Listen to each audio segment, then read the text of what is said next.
الترم ده يا رب، انا خايف يا رب هعوق الترم ده يا رب وهذاكر. ممكن اشيل مواد، ممكن اعيد يا رب، وانا ممكن.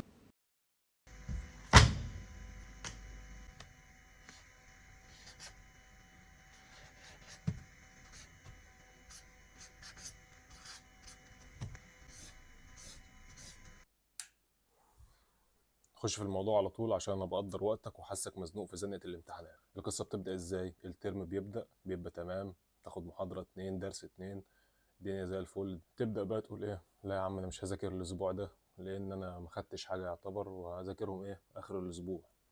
تمام، الدنيا كويسه. يجي اخر الاسبوع تقول انا هذاكر ليه، ده انا يا دوب خدت حاجات بسيطه، انا هذاكر الاسبوع الجاي. يجي الاسبوع الجاي هتقول ده محتوى الاسبوع اللي فات نفس محتوى الاسبوع ده، فانا هذاكر بقى الاسبوع اللي بعد الجاي.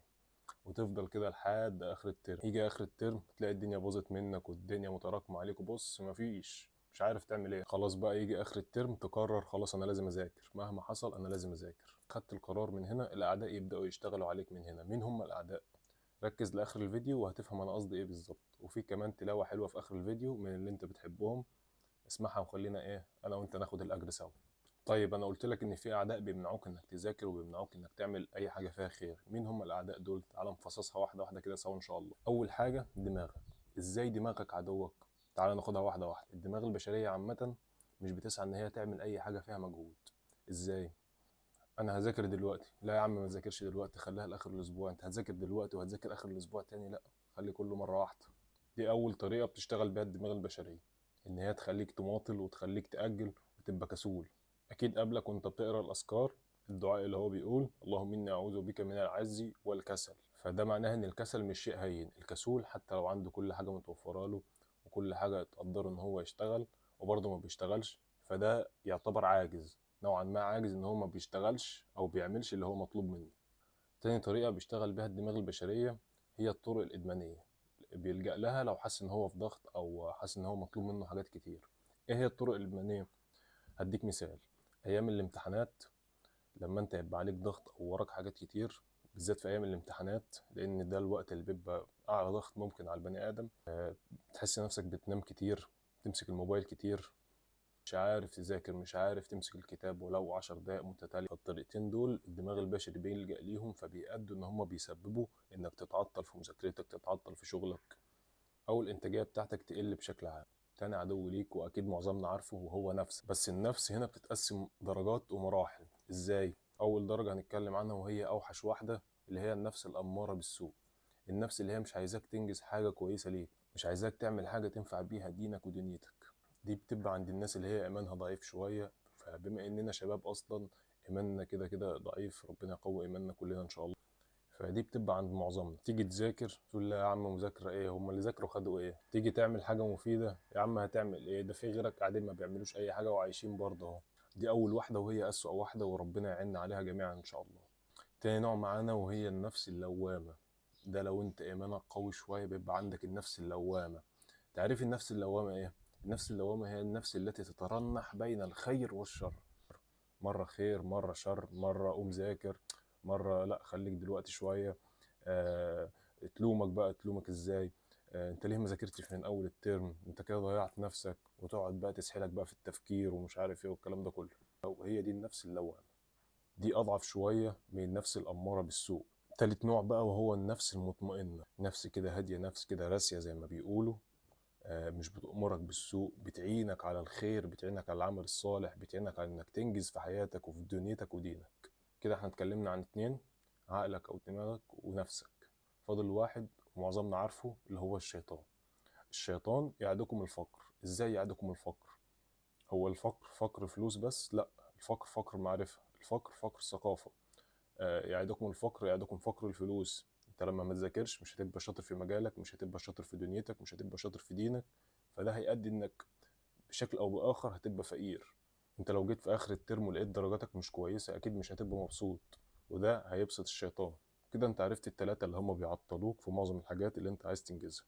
طيب، انت في حرب دلوقتي، واهم خطوة في الحرب عشان تدخل تحارب انك تعرف عدوك كويس. انت عرفتهم، ده اول حل. ايه هو تاني حل؟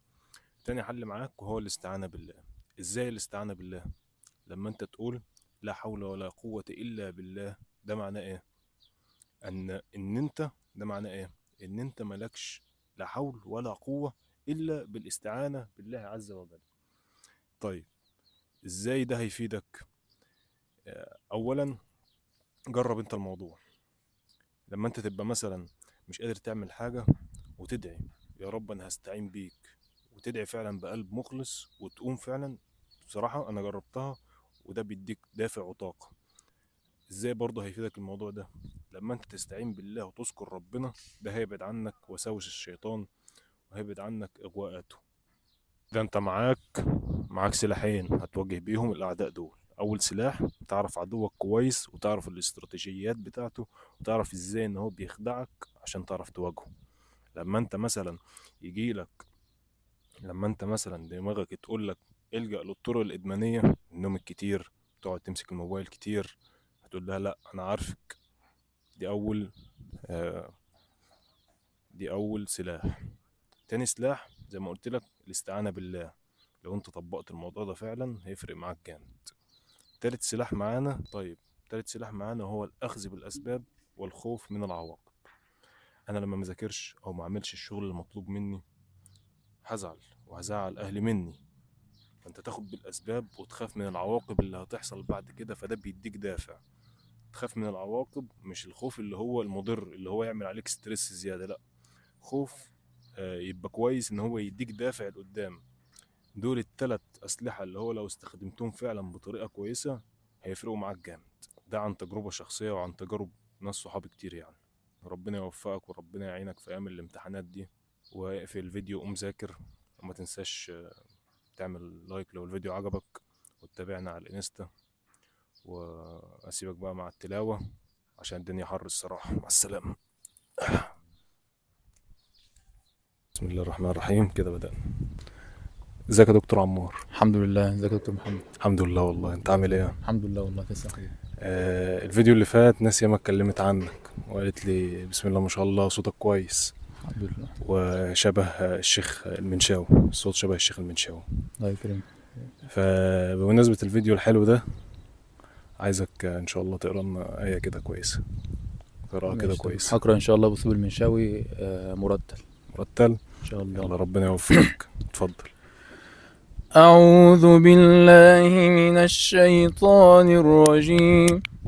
بسم الله الرحمن الرحيم. ألم يعلموا أن الله هو يقبل التوبة عن عباده ويأخذ الصدقات وأن الله هو التواب الرحيم.